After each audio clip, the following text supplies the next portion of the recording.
გამარჯობა მეგობრებო, ახლა ვართ წანისის ტყეპარკში, ბევრი თანამოქალაქე არის ჩვენთან ერთად და გვინდა უბრალოდ ხაზი გავუსვათ იმის მნიშვნელობას, თუ რას წარმოადგენს ეს ჩვენი ქალაქისთვის, ხომ?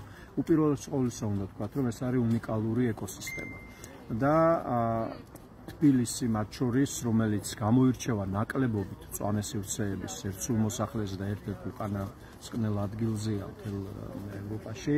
ეს ძალიან ძვირფასი რამ არის ჩვენთვის. ასევე ის გარიგება, რაზეც ქართული ოცნება საუბრობს, მოხდა სრულიად გაუმჭვირვალედ და საზოგადოების ზურგს უკან.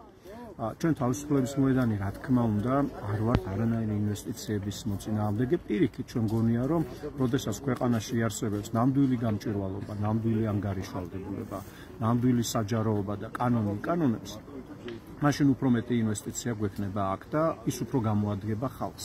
ახლა რაც ხდება ხალხის უკან, ზურგს უკან, ფარულად, დამალვით და რეალურად ქართულმა ოცნებამ, რომელიც თვითონვე აღიარებს, რომ თავიდან ბოლომდე კორუმპირებული პარტიაა, ხო?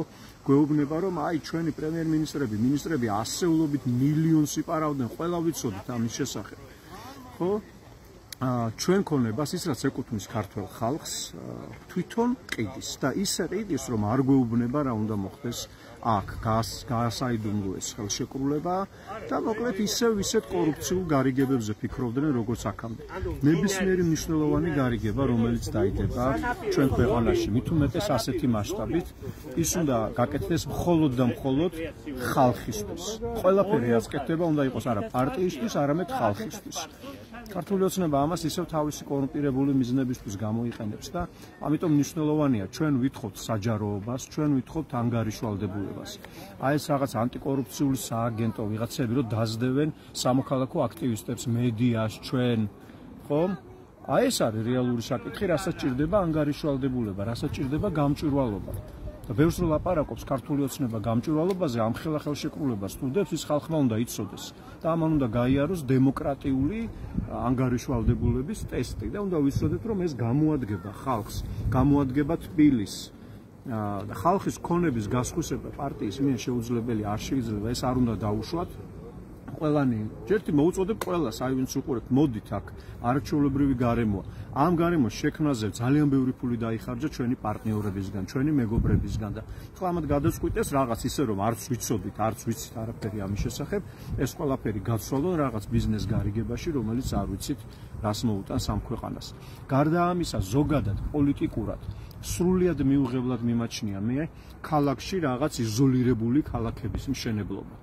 ჩვენი ქალაქი თბილისი ყოველთვის იყო მრავალეროვნული, მრავალეთნიკური, მრავალფეროვანი ქალაქი, მაგრამ ეს საზოგადოება, რომელიც თბილისში ისტორიულად ცხოვრობდა, ერთმანეთისგან იზოლირებული კი არ იყო რაღაც მაღალი ღობეებით და მეებით, რა ქვია, შუშებით და დაცვებით. არა, ის იყო ინტეგრირებული და ამდიდრებდა ჩვენ ქალაქს და ეხლა აქ ქალაქში ჩავდგათ ახალი ქალაქი, რომელიც შიგნით იცხოვრებს თავის ცხოვრებით და გარეთ იქნება სხვა ცხოვრება.